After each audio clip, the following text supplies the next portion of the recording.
labarinmu na yau shine matsalar auren kwaila. Akwai wani matashi da ya auri wata yarinya shagwabbiya sannan kuma ‘yar auta a gidansu. Ana nan ba ta taɓa yin sanwa ba, sai wata rana angon ya je kasuwa ya so kayan miya ya kawo.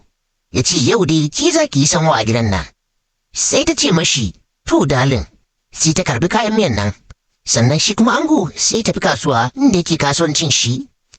Ina cikin kasuwa mutane sun taru makil wani za su sai kaya. Kawai sai ga kiran amarya.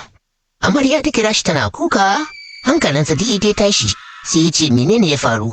Sai ta ce yayi maza ya dawo gida. Ya tambaya me ya faru, ta ce mai kai dai kawai kai sauri ka dawo gida. Cikin kuka ta gaya mai hakan. Nan take kukan naka ya baza a guje ya bar shagon. Da na isa da naki da wuya sai tare da amarya a cikin kicin tana kuka. Wurin tambaye ta me ya faru, sai ta ce masa ba kai wani ka manta baka so ajino ba, kuma gashi hanna kusa da masan wata. Subscribe to my channel. Subscribe to my channel.